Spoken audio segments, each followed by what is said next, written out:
The week one curse continues as the Indianapolis Colts fall just short of beating the Jacksonville Jaguars. So, why is there cause for optimism if you are a Colts fan after watching that performance? Let's talk about it. Welcome to the Horseshoe Huddle Podcast presented by Fan Nation on SI.com, part of the Fans First Sports Network. My name is Andrew Moore, and I'm joined here with my fellow writer, colleague, analyst, co-host of the Horseshoe Huddle Podcast, Drake Wally.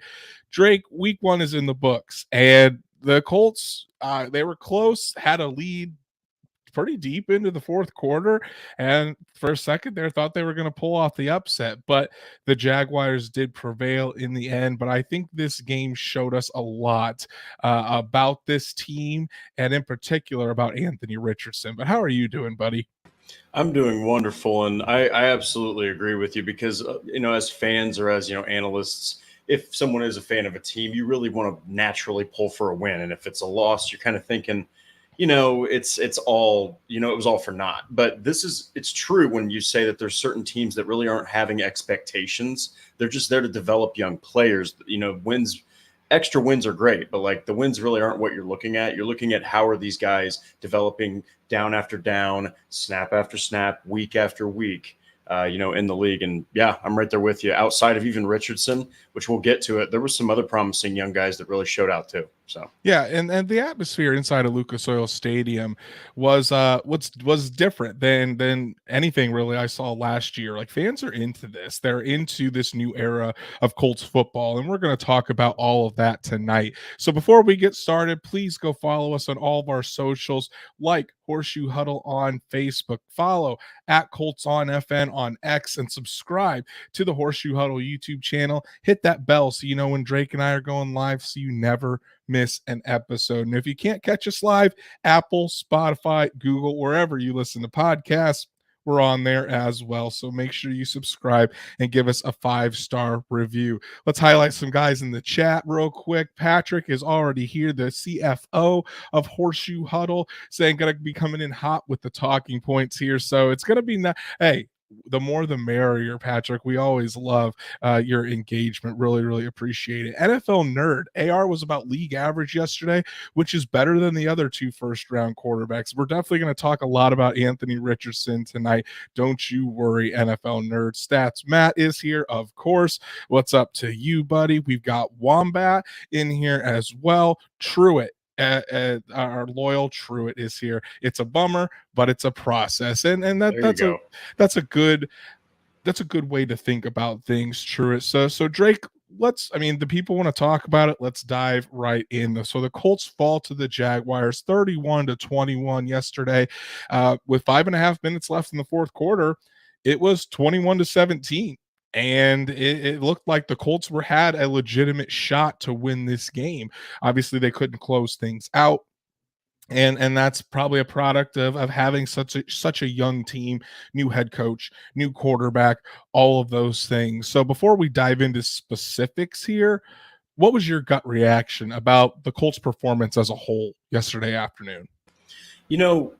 I was actually pretty impressed. I really was. Now, there's cause for concern with the running backs right now. Let's be completely honest there. But outside of that, the offensive line, they played better than they did last season. I feel like they had an extension game of week 18 from last year. They're getting better. They're playing more like a cohesive unit. Obviously, Will Fries is still struggling a little bit. But, the defense played good. They absolutely were electric. The 31 points, 14 of those happened in such an incredibly fast swing and turn of events that you can't really put that score on the defense, because guys like Buckner, guys like Franklin, Leonard had almost 10 tackles. The defense played good in the secondary, which was supposed to be terrible, actually showed up to a degree. And Kenny Moore, I was very impressed with him in the second half because that guy had to cover Calvin Ridley. So overall, hey, you know what? Along with Richardson's performance, I was pretty impressed. Sucks they couldn't get the victory because you feel like they were right there. But a very good team, a red-hot team in the Jaguars. Overall, though, I think you got to be impressed with the performance of such a young squad. Shout out to my beautiful wife, Danielle, for the super sticker, the nightly super sticker coming in hot. And if you guys do have a comment or a question that you want highlighted on the show, throw it in as a super chat. We'll be sure to to get to it ASAP. So thank you so much to Danielle.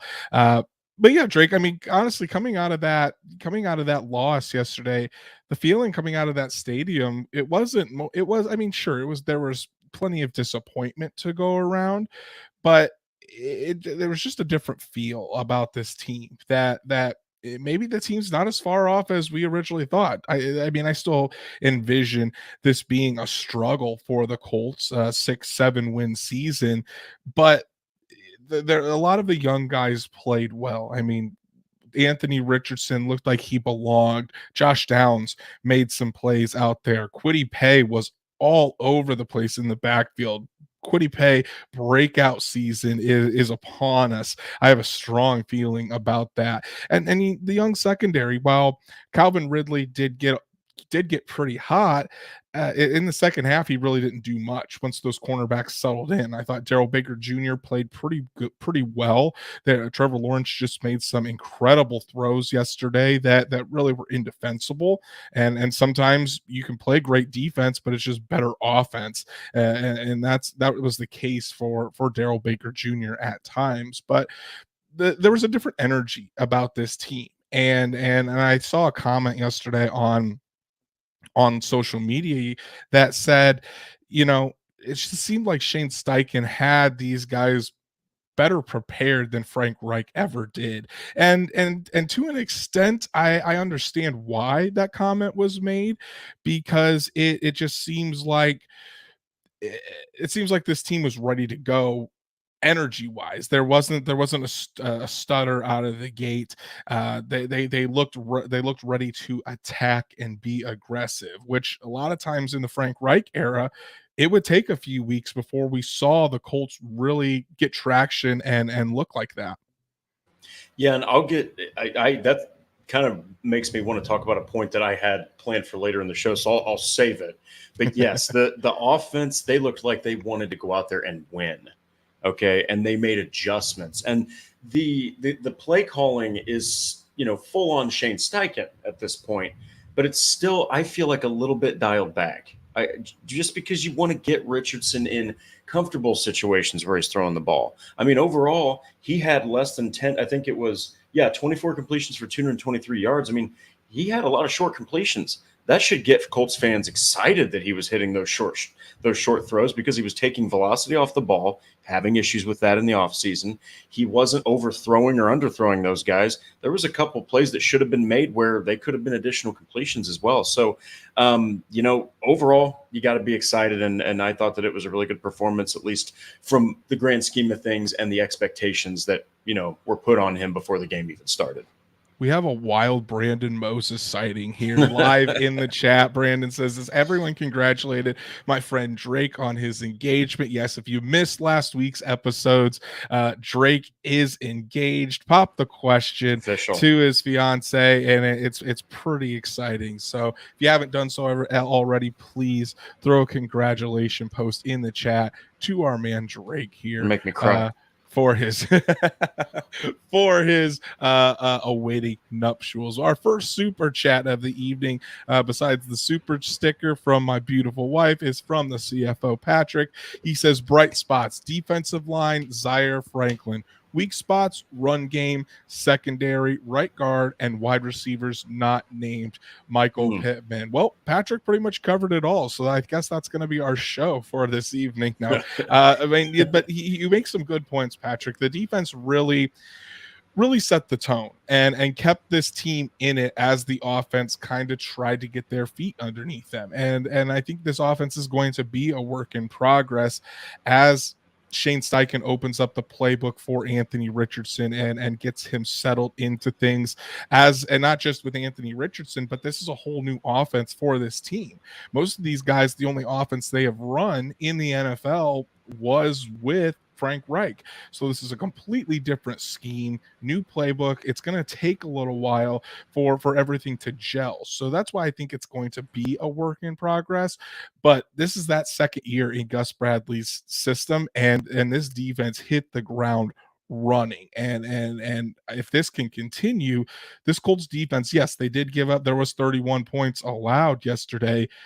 But again, that doesn't really tell the whole story. This Colts defense, I think, is on the come up, especially within that front seven. Yeah, and again, the Bam Bam type of situation that happened, I think it was like a long Etienne run for a touchdown, and then right away Richardson threw an interception, and it just went right back for another touchdown. So if I remember correctly, I think that was the sequence of events. But it's like outside of that, the defense really came to play. I mean, I thought that, like you said, Calvin Ridley did kind of start off absolutely like magma hot. Like the guy almost had 10 catches in the first half. But once Kenny Moore was put on him, it was a different game. Once there was like understanding, like we have to completely remove this guy or else he's just going to have another 9 or 10 catches. It really took a different turn for the Jaguars. Now, ultimately they won, but yeah, that defense, I think you got to be really happy with the way they played because that's a really good offense. I agree. Thank you so much, Patrick, for the super chat. As always, your support does not go unnoticed, brother. So, Drake, let's talk about Anthony Richardson. You kind of touched on his stat line here: 24 of 37 for a 64.9% completion percentage, 223 yards. He had the touchdown to Michael Pittman Jr. and then the interception there in the fourth quarter. He also added 40 yards on 10 carries and got that first touchdown of the season for the Indianapolis Colts on the ground. So overall, in my opinion, better. He looked better than I thought he would. Honestly, he completed more passes. The completion percentage. The Jaguars played. The Jaguars played really soft coverage deep. They didn't want to get beat over the top by the big armed Richardson. So a lot of check downs, a lot of having to be patient with the football. Overall, I thought Anthony Richardson did a really solid job. He did not look overwhelmed in the slightest out there. He certainly looked like he belonged as a starting quarterback for the Colts. Yeah, and at the end of the day, you wanted him to make the right decisions. You know, you wanted him to limit the turnovers and limit the bad throws, if you will. And I mean, he had like 65% completion percent, like a 65% completion percentage. That's solid in your first game ever in the NFL, especially with 13 starts previous to that. He did have that interception where he stared down Mo Alley Cox, but outside of that, he also led the team in rushing yards, and he had another touchdown. So he had 2 all-purpose touchdowns in his first game, and he made the good throws where you're like nothing. Check down. But if the check down wasn't available, then you saw him take off. Or if it was a bootleg and he felt like he could beat the defense and that was less of a risk than throwing the ball, he made that decision. So he was getting smarter and adjusting as the game went along. And that's really dangerous when you have all that athleticism and you can be coachable. That's going to be a really good that's really dangerous. Yeah, and I think honestly, we're going to see the playbook open up more for Anthony Richardson as the weeks go along. A lot of what was happening yesterday was only half field reads. So Shane Steichen is bringing Anthony Richardson along at a pretty slow pace to start this season, but that's been the plan all along, to just gradually open up the playbook, gradually put more on the rookie quarterback's plate, and that's going to be the best thing for Anthony Richardson in his development. Again, guys, this season is not about wins and losses. It's all about the development of Anthony Richardson. And as long as he continues to get better as the season goes along, that's all that matters, truthfully, because as you can see, the Jaguars are probably going to win the AFC South. They're a talent level above the Colts right now. They're a better team, have a better coach. I mean, people forget it was Shane Steichen's first game as a head coach in the NFL as well in the regular season. So I saw some things about the play calling, some game management. I mean, look, he's going to make mistakes as well. It's not like Anthony Richardson is joining a 15-year NFL head coach. Okay, Shane Steichen's got to do some learning himself, and that's going to take some time. He's learning his players. He's learning how to be that head coach in the NFL. It's all about a learning experience. That's why This team should not be judged on wins and losses this year. It should be judged on the development of this team, on its key pieces. And so far, Anthony Richardson has not shown me anything to believe that he cannot be the franchise quarterback for this team for years to come. Obviously, the long season left to go, and there's a lot of different parts, a lot tougher teams that the Colts will face this season besides the Jacksonville Jaguars. But it was very encouraging to see, and that's why I think there's more optimism around this team and around what the Colts are doing right now, because it isn't just a 1-year rental at quarterback. Like, the Colts need to go win a Super Bowl with Carson Wentz. They need to go win a Super Bowl with Phillip Rivers, Matt Ryan, whoever.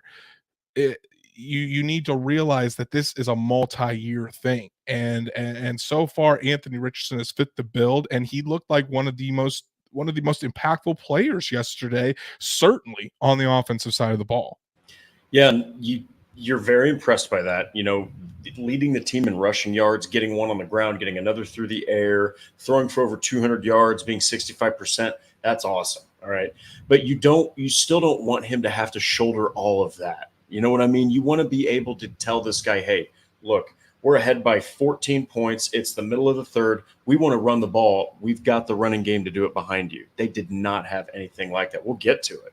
They had nothing around Richardson in the backfield. And the line didn't block like on a superhuman level, but they also blocked better than what those rushing numbers might make you think if you just look at those. So you're excited that Richardson can shoulder that much responsibility, but you don't want him to. I think in this first year, I think you want to be able to help him get a little bit more comfortable rather than say, hey, go out there. You're going to be the entire offense on the ground and through the air. Go win us some games and try to develop in the process. Right. So let's kind of dive into this a little bit here. We take a look at Anthony Richardson through the air, solid, made good decisions. That interception, we'll touch on that real quick here. I think it was a combination of different things, if I'm being honest, Drake. I'll watch the film tomorrow when I do my film room on Anthony Richardson's performance, but just seeing it firsthand, it looked like it was a combination of Anthony Richardson stared down Mo Alley-Cox. He didn't put enough air on the football. And also Tyson Campbell, a damn good corner. He kind of knew what was going to happen there, baited Anthony Richardson into making that throw. And that's a good veteran cornerback making a play on a rookie quarterback. Anthony Richardson's going to learn from that. While he took responsibility, Shane Steichen also took responsibility, saying he needs to get his quarterback and his offense into a better situation and into a better look than that. This is something that Anthony Richardson is going to learn from, not to stare down that receiver when you're trying to fit that ball into a hole. He's got the arm to certainly do it, but put a little touch, put a little loft on that ball. All of these things are about the learning experience for Anthony Richardson, and he's going to have moments like this every single game throughout this entire season. It's how he takes all this into account, puts it in that memory bank, and then comes out and just doesn't make those same mistakes over and over again. Yeah, it's just like when you're playing Madden, you think that you got that receiver over the top, and you press a little too hard on the button and you bullet it, and it's just like a superhuman jump from the linebacker. That's kind of what happened with Anthony Richardson. He really thought that his throw was going to overshoot that linebacker, that defender. And at the end of the day, these guys can jump higher than anything he's ever experienced. They're moving quicker than he's ever seen. And it's not the same as training camp. You can only prepare a quarterback that's a rookie so much for something that's going to be completely different, and maybe even a heightened speed from the Jaguars defense. So, hey, at the end of the day, though, you got to be excited. You got to be excited about the way that he handled it, because that's a really good team. And that the Jaguars actually started bringing pressure as the game went along. And I thought that he dealt with it pretty well. Yeah, that's what makes me excited about what Anthony Richardson can do this season. Oh, yeah. And I forget who put it out there on Twitter, and I apologize, but someone said that calling Anthony Richardson raw is a very lazy label for him. Inexperienced, yes, but he's certainly not raw. And he showed that yesterday, being able to diagnose defenses on multiple occasions, making the correct reads. He wasn't perfect in those categories, but he certainly did not act like a kid that only had 13 career starts at the college level. And when you look at the performances of the other rookie quarterbacks in the NFL, Bryce Young and CJ Stroud, Anthony Richardson had the best debut out of all three of them. So very exciting stuff from number 5. But something that could have definitely helped Anthony Richardson yesterday, Drake, any resemblance of a running game for the Indianapolis Colts. It was absolutely brutal. It's 26 carries overall, 65 yards, 2.5 yards per carry, and that's including the 40 yards from Anthony Richardson. So without that, 16 carries for 15 no, excuse me, 16 carries for 25 yards for the running back group of Deion Jackson, Evan Hall, who got hurt and is dealing with a knee injury, and then Jake Funk, who was called up from the practice squad. So, Drake, I'll kind of I think this is a multi-layered question for sure, but what do you think about the running game yesterday and what needs to change in that category? Well, boy, just bad. I mean, I don't know if there's any other way to describe it. Like the line didn't like block, 2021 Colts, okay, but they blocked well enough to at least get maybe an average. I mean, with 26 carries, even outside of Richardson, you still have 16. You should have been able to push at least 40, 42, 45 yards, but to only have 25 yards is brutal. And I do think that Jake Funk showed some pop. All right, he really did. He showed some pop. Maybe Steichen talks about going with the hot hand. The only problem with him not getting more carries is that they were in a situation where they kind of had to throw. But even he still tore off a 12-yard reception. So Jake Funk actually, with his limited snaps, he did okay. But boy, Evan Hall, he wasn't used hardly at all, even up to that third quarter injury. You thought you'd see more of him. It was all Deion Jackson, okay? And I think I saw a comment in here. It does kind of suck for Jackson because the last thing he wanted, as finally in his career, he gets to be the guy to start the season with a guy like Richardson. To turn out 13 carries for 14 yards and 2 fumbles, by the way, both were lost to the Jaguars. That's really tough, and it's the NFL. So I also play off that comment again that don't be surprised if the Colts are pursuing somebody, just to make sure that they've got some depth with Deion Jackson's struggles. Especially if Evan Hall has to miss some time, Yep. If Evan Hall misses time, obviously it looks Zach Moss was close to playing on Sunday. I would assume Zach Moss gets the green light and is the starting running back for the Colts on Sunday when they go up against the Houston Texans. But Deion Jackson had a golden opportunity on Sunday, and he just did not make the most of it. The 2 fumbles were killers for the Colts. Can't do that. Have to hold on to the ball. And honestly, it wasn't just the running back's fault. The offensive line, I thought did I thought they did a decent job in pass protection. I was completely fine with how they did during their pass blocking for Anthony Richardson.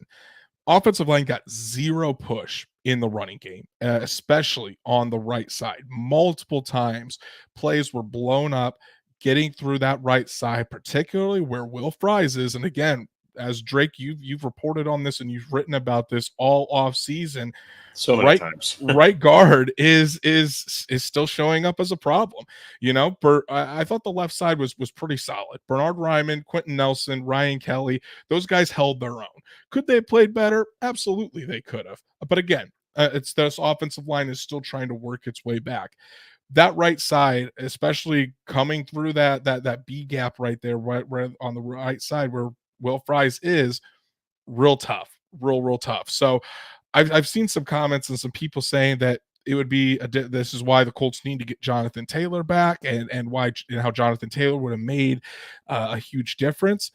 Guys, I'm not sure if that's the case. I don't know if that's actually a true statement. I don't know if Jonathan Taylor would have even had that much of a difference. I mean, sure, he is an all-pro back, but we got to remember we're not talking about 2021 Jonathan Taylor that we're putting into this lineup right now. If Jonathan Taylor was in this lineup, we're talking about Jonathan Taylor who's coming off of an ankle injury that's lasted almost a year now.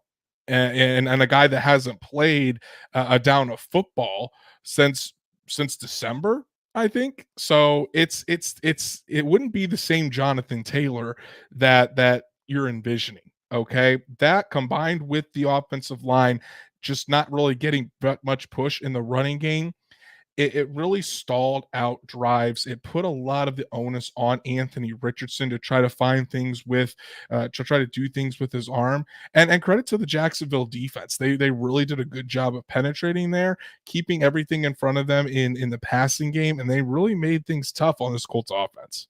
Yeah, and to go back to your point about Jonathan Taylor, you probably would have seen some more yards per carry for sure. Like, I just feel like, you would have seen, just because of the talent level difference between Deion Jackson and Jonathan Taylor, you would have seen more. But going back to what I said, when I mentioned that, it wasn't bad enough to have such like minuscule numbers, 1.1 yards per carry is pretty brutal. But the thing is, if we're looking at this grand scheme of things, and even if you have your superstar running back there, and as you mentioned, coming off of an ankle injury, superstar running back, you might still be looking at 3.4 yards per carry, which really, for the Colts standard of running attack that they want to implement, that's still not good. Like, that's not good for really any offense. So to have 1.1 really puts it into perspective that maybe it would have been a little bit better with Jonathan Taylor, but the Jags just did a phenomenal job in run defense at the end of the day.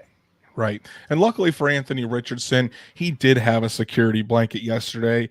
The guy that's been the security blanket for, it seems, the past 3 years with these Colts quarterbacks, Michael Pittman Jr. came out and did his thing. 8 catches, 97 yards, and that touchdown that he took on the screen went 39 yards to the house. Shout out to Bernard Ryman, who got the final block on that to really spring Michael Pittman on that.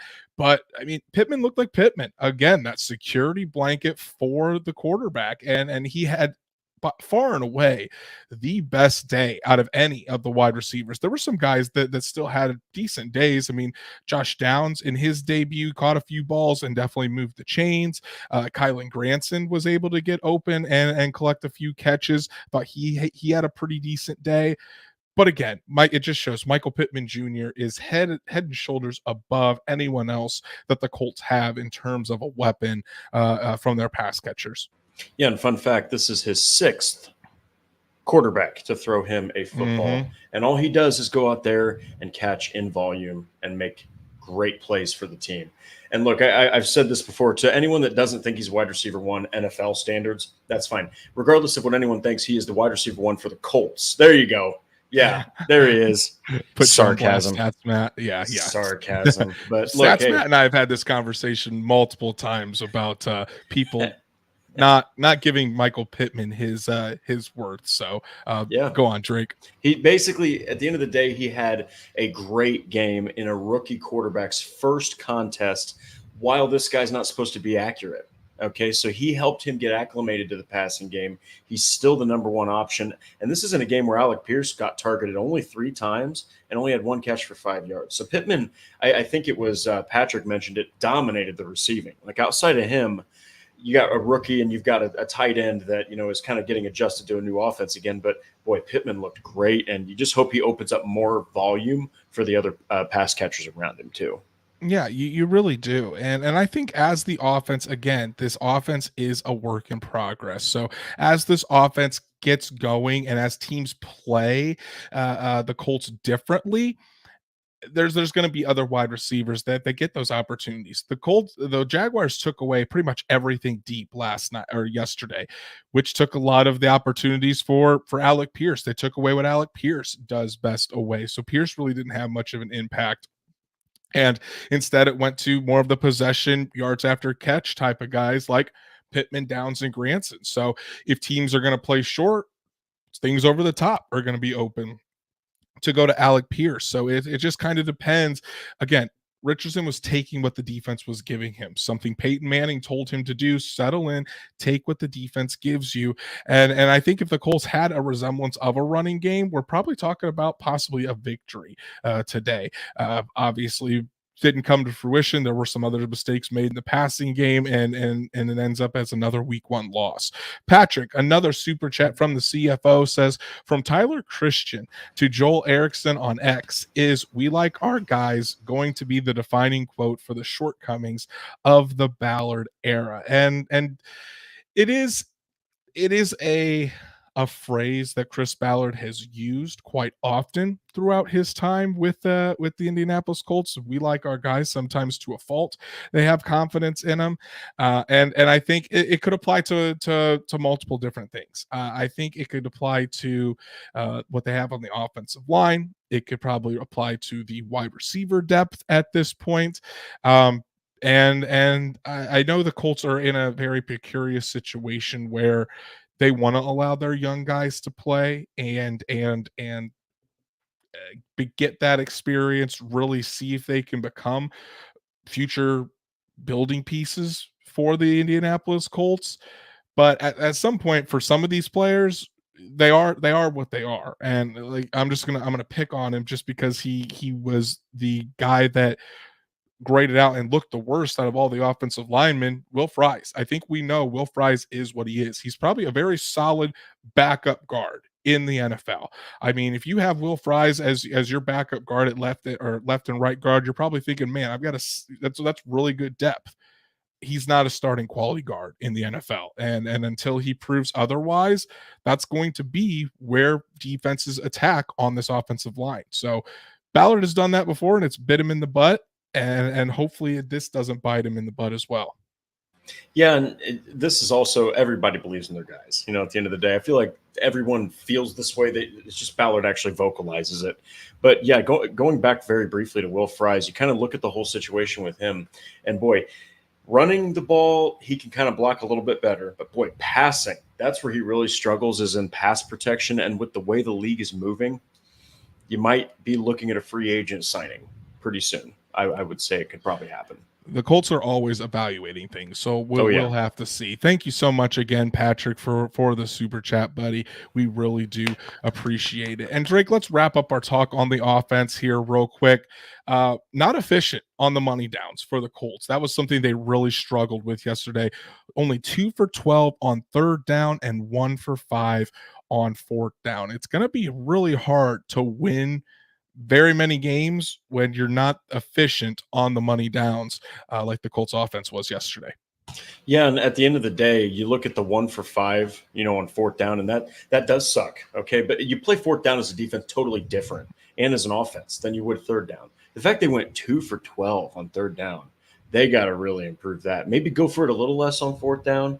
So I'll let the fourth down slide, but 2 for 12, that is brutally bad. That puts your rookie quarterback in a lot of very difficult situations.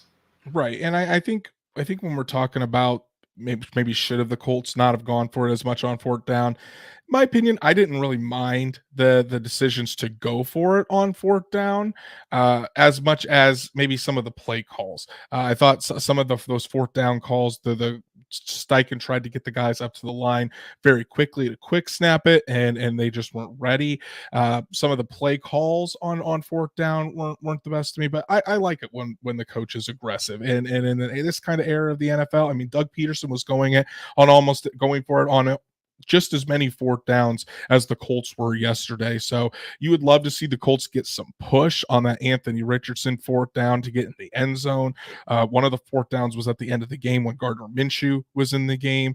But a lot of those third downs, that 2 for 12, it's because they're long third downs. You end up in third and 8, third and 9 situations because of the lack of a running game. So it's hard to do that when you're just shooting yourselves in the foot and not able to run the ball to pick up those yardage to get in third and manageable situations. Definitely an area that the Colts offense is going to have to work on moving forward. But Drake, just one last comment on the offense here.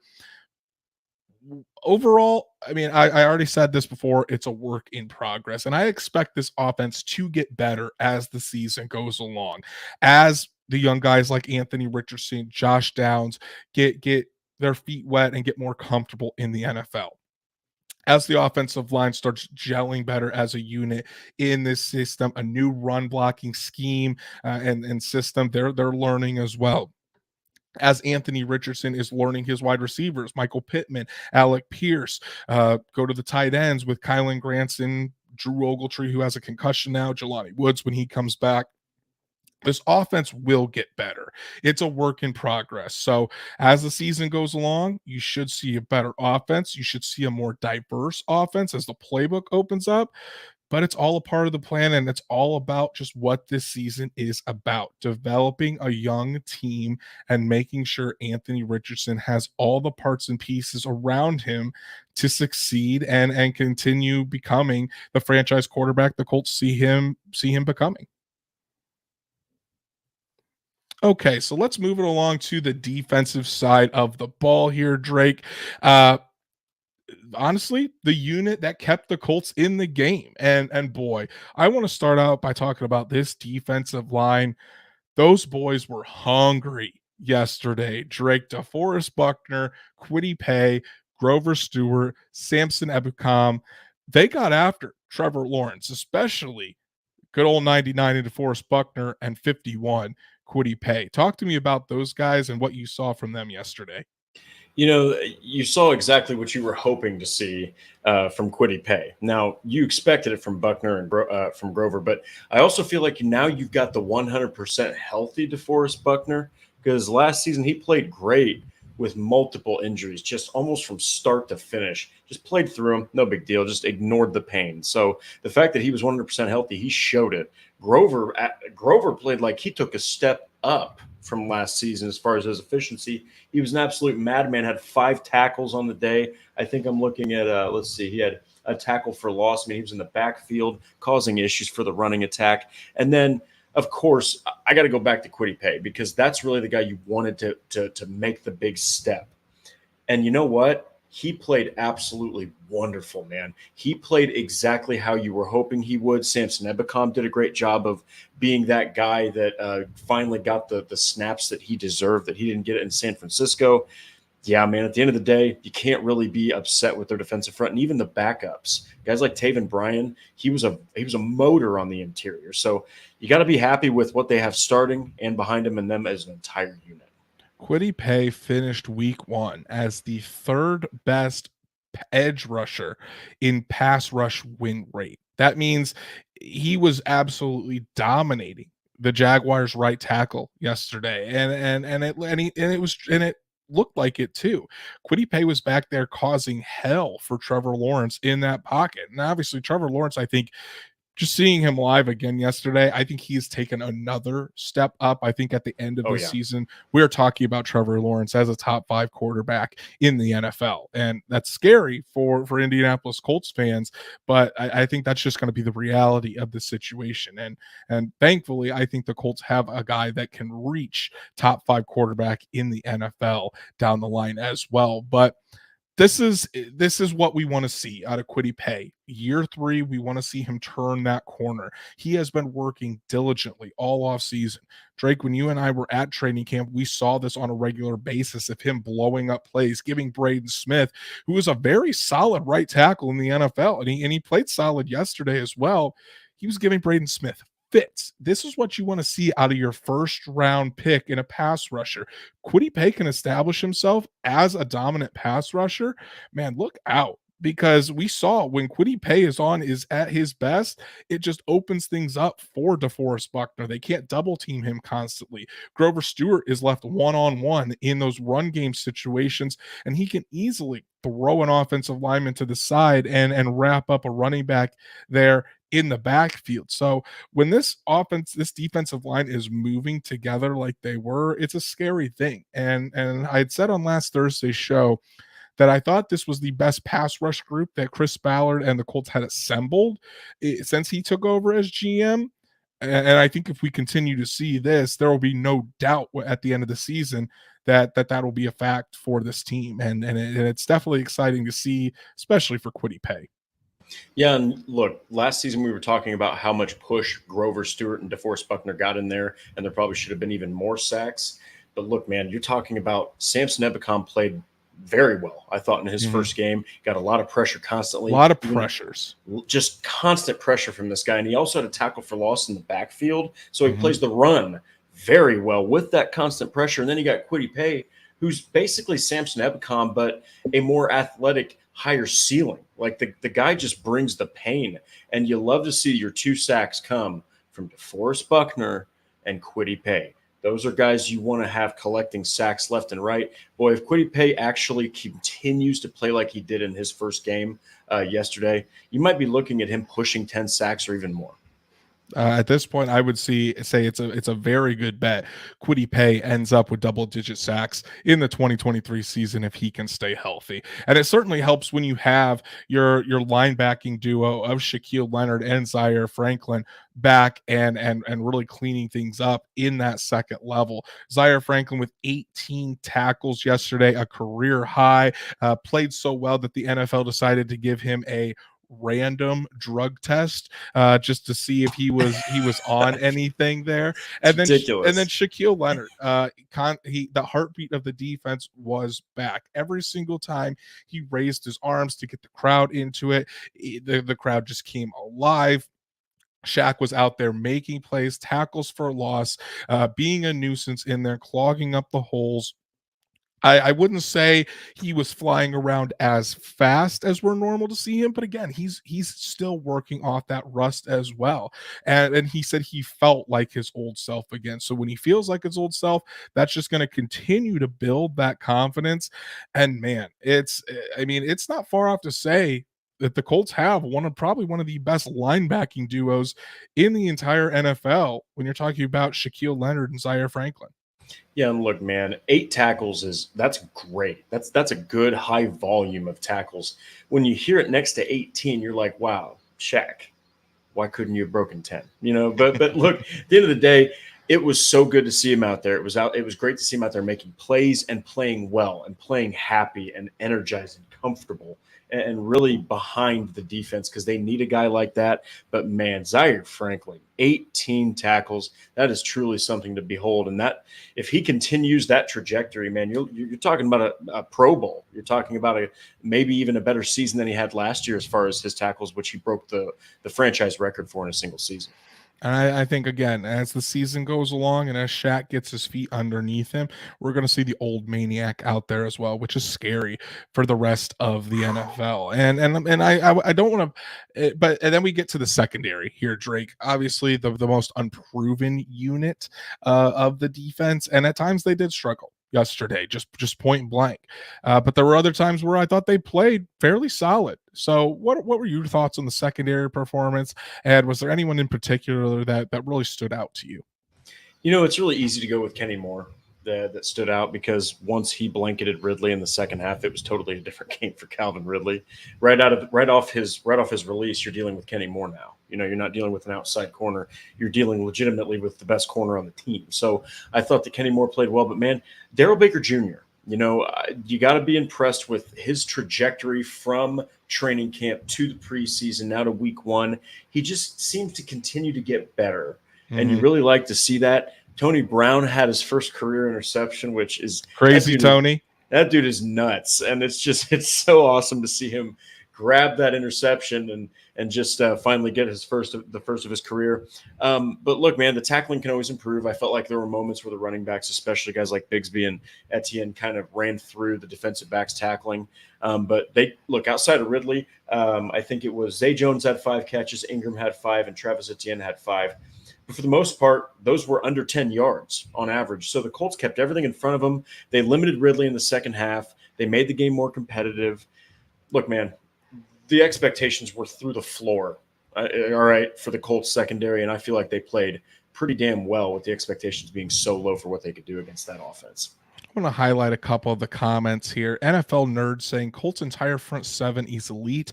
The secondary is on the same schedule as Anthony Richardson in terms of development. Love and that. I would agree there. It's a very young secondary. The only way they're going to learn is through those live reps. And then Stats Matt comes in with a fire comment as well. The defensive backs seem to play well in the running game, struggled some in pass defense, but can't really complain about much that they did. Some of the catches were better than coverage. A couple of Calvin Ridley's catches were fantastic. The touchdown to Zay Jones, Trevor Lawrence threw an absolute dot, put it where only Zay Jones could catch it, and Zay Jones made a phenomenal catch with Darrell Baker in coverage. There was another throw like that to Evan Ingram with Darrell Baker Jr. in coverage. So again, good defense, just better offense. And that's what all of this learning experience is about. So obviously we're 45 minutes in here, Drake. And I think everyone listening and watching us live can kind of get the sense of how we feel about this Colts performance. Usually when we do these recap episodes, the Colts lose, we're talking about a lot of bad things.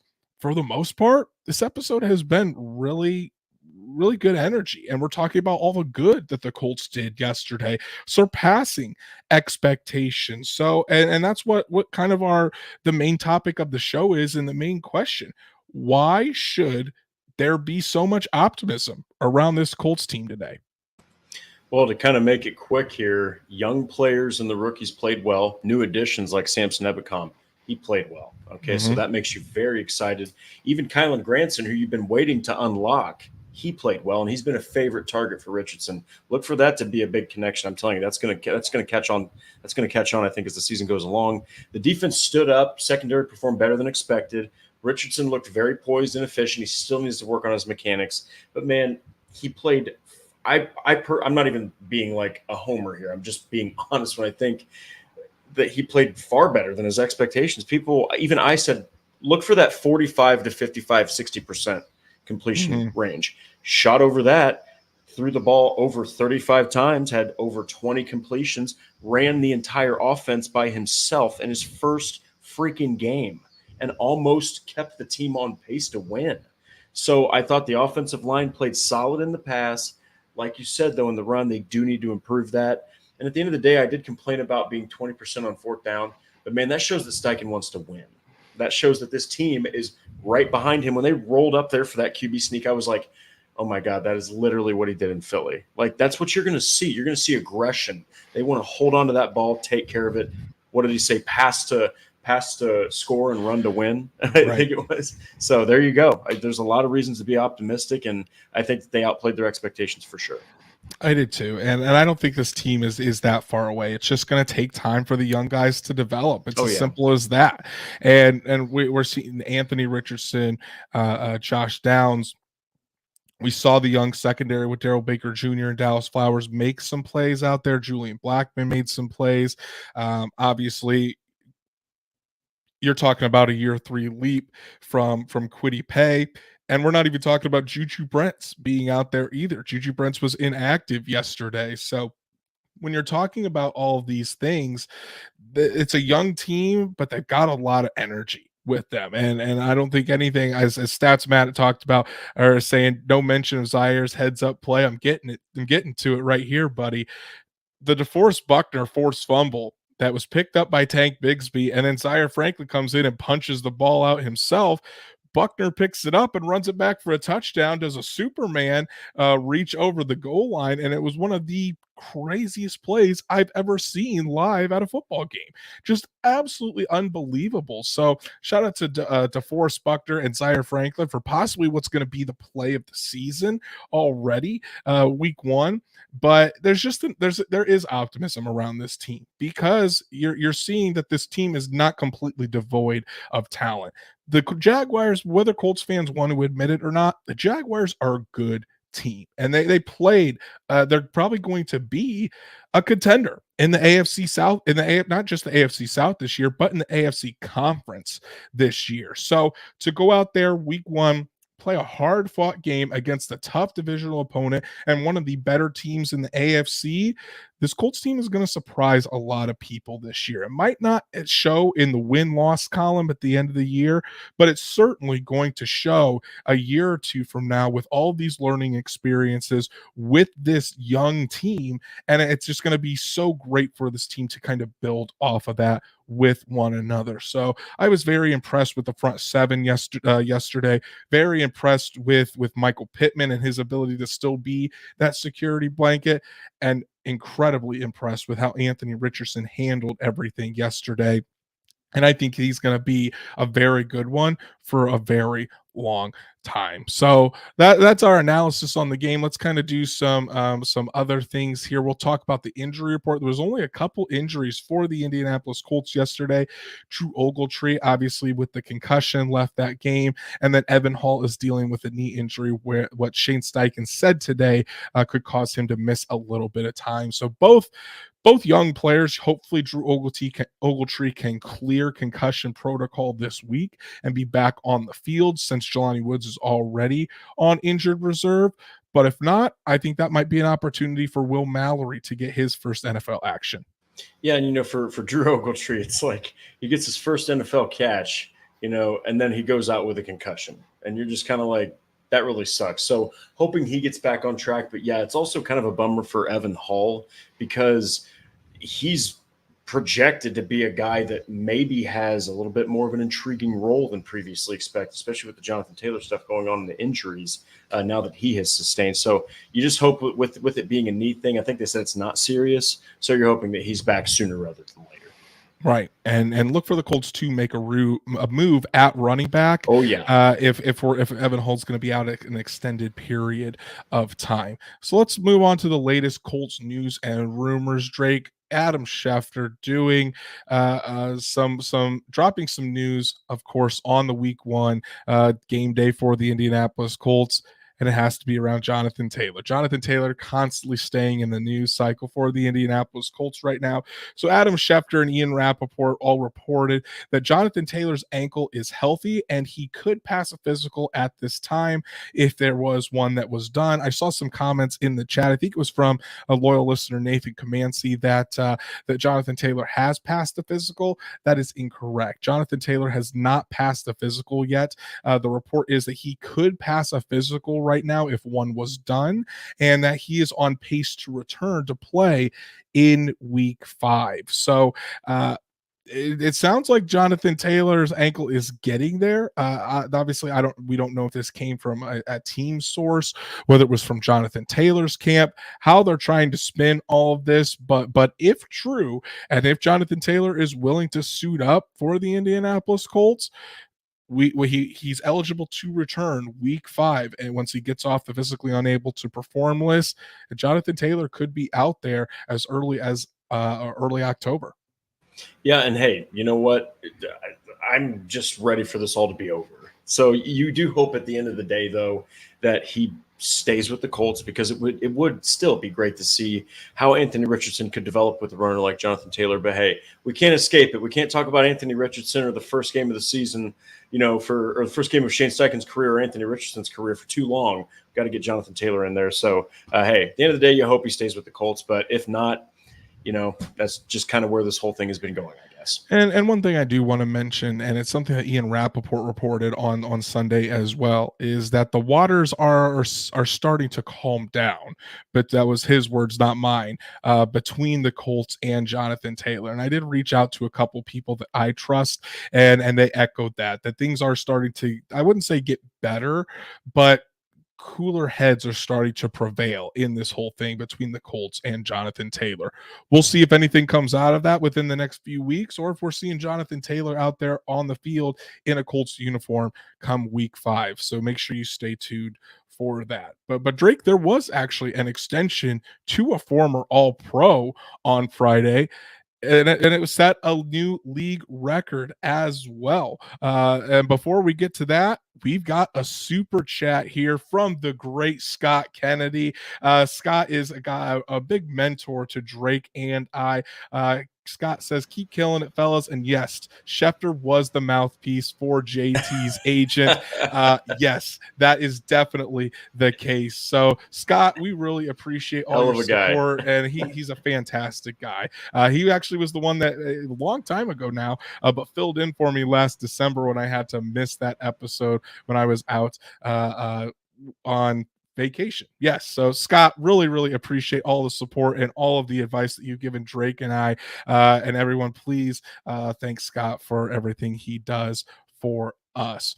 So getting back to that record-breaking extension, Luke Rhodes, the long snapper for the Indianapolis Colts, received a 4-year, $6.465 million extension to stay the long snapper for the Indianapolis Colts, highest paid long snapper in NFL history. What do you say about that, Drake? The other highest paid guy that they made the highest paid guy was Matt Gay, the kicker. So you're talking all about special teams. But look, man, it's an underrated position. He's arguably the best long snapper in the league. Prevents a lot of blocked kicks. All right, prevents a lot of blocked punts. So I think that it's a good signing. It's actually not that much money, and it's a position that's completely and utterly undervalued. I promise you, if you didn't have a good long snapper, you'd see more blocked kicks and punts, which nobody wants to see. And if you haven't done so already, there was one night last week I was laying in bed, getting ready to fall asleep, and I ended up watching a 10-minute video on Bill Belichick just talking about the long snapper position, and I was hooked for the entire 10 minutes. I don't know if that's the football awesome. nerd in me or what, but if you haven't seen it, just go watch that video. I've never seen Bill Belichick talk that long, first of all, but it was very enlightening about the long snapper position. And Luke Rhodes is a very valued member of the Indianapolis Colts. But hey, it pays to keep your head down and play and not complain about your contract and look what happens there. So I'll just leave it at that. So Drake, we'll wrap up our episode here today. It's something that we did last year. We're bringing it back again this year. Colts player of the game. So Drake and I are each going to give a player that we thought really excelled on Sunday and really helped move their unit to greater heights. So Drake, go for it. I'll let you go first, buddy. Who is your Colts player of the game? There was a couple that I could have considered, but look, Michael Pittman Jr. just continues to play. He just continues to be efficient. It doesn't matter who the hell's throwing the ball. He at least gets 5-6 catches and leads the team in receiving. He even got the lone touchdown, had almost 100 yards. Look for that connection to continue to improve. I bet Pittman could have a chance to put up career numbers across the board. I think so as well, and if he keeps that up, hey, as of right now, Michael Pittman Jr. is on pace for 133 catches, about 1,600 and some yards and 17 touchdowns. All for it. That's offensive player of the year category for Michael Pittman Jr. to all of you haters out there. But no, great pick, Drake. For me, yeah, I have to go with DeForest Buckner. The guy gets his second career touchdown, finishes the day with 7 tackles, a sack, a forced fumble, a fumble recovery, and that Superman touchdown there. DeForest Buckner looked like the dominant presence that we've been talking about for years. Because the Colts haven't been great the past few seasons, I don't think DeForest Buckner has received the credit that he deserves. But man, when that man is healthy, he is scary and he dominates opposing offensive linemen. 2023 season got off to a very good start for DeForest Buckner. Yeah, and he opens up opportunities for other players as well, and it made Grover Stewart look even better, even though he's making his strides as well. But yeah, you got to be excited about Buckner, and just I'm pumped to see what he's going to do for the rest of the season. It's going to be a good one. And we've been saying it all episode, but I'm going to reiterate it one more time. Yes, the Colts lost another week 1 game. And yes, the Colts had an opportunity to win that game. But if Colts fans were paying attention yesterday, I think they can be pretty optimistic about what is to come for this young team, and in particular for quarterback Anthony Richardson. So that's our show for this evening, guys. Really, really appreciate everybody following along for another marathon episode, almost going an hour here. I want to give a shout out to those that gave us a super chat tonight. My beautiful wife, Danielle, Patrick, the CFO of Horseshoe Huddle, and Scott Kennedy. Thank you all so much for the super chat. Your support means so much to Drake and I. And thank you to everyone that enjoyed us. We got another, although the buzzer beating super chat from Stats Matt himself. His player of the game, Zaire Franklin. Remember the middle linebacker panic once Bobby Okereke left? I think we will be just fine when Shaq knocks the full rust off. And Matt, I am right there with you, buddy. Nice. In my opinion, Colts have a top 10 linebacking duo in the NFL. And when Shaq gets healthy, probably pushing top 5 the way Zaire Franklin is becoming a star in the NFL. Stats Matt, thank you so much, buddy, for all of your support from the very beginning. Stats Matt has been one of our loyal listeners. So really, really appreciate you, buddy. And if you guys haven't done so already, please follow us on all of our socials, like Horseshoe Huddle on Facebook, follow at Colts on FN on X, and subscribe to the Horseshoe Huddle YouTube channel. Hit that bell so you know when Drake and I are going live, whenever Shad goes live with the Saddle Up Show, so you never miss an episode. If you can't catch us live, Apple, Spotify, Google, wherever you listen to podcasts, we're on there as well. So make sure you subscribe and give us a 5-star rating. So Drake, let's tell the people real quick what they can find on horseshoehuddle.com that you've written all of your analysis from this game and more. What you got out there on the site? So 3 good things, 3 bad things from the Jaguars game. And should the Colts be worried about their running backs after the performance in the Jaguars game? So go check those out. Fantastic pieces by Drake Wally. Please go check those out. For me, I mentioned it last Thursday on the show, but I put out a piece on what it means for Shaq Leonard to return to the field for the Indianapolis Colts. Obviously made his debut on Sunday and looked great in doing so. And then this morning, my piece on Anthony Richardson dropped on why this pretty much why this team should be or why fans should be optimistic about this team, but specifically the performance of that rookie quarterback in Anthony Richardson. And we're going to see much better and performances and a lot of wins out of number 5 in a Colts uniform. So go follow Drake at DWalsterDrake. You can follow myself at Andrew Moore NFL, and we will be back Thursday night to get you ready for the week 2 matchup as the Colts travel to Houston to take on the Texans. Does T.Y. Hilton make an appearance? I wish, but that's not going to happen. So how are the Colts going to beat the rivals down in Texas? So make sure you join us at 7 o'clock Eastern on Thursday night. And until then, enjoy your week, Colts fans.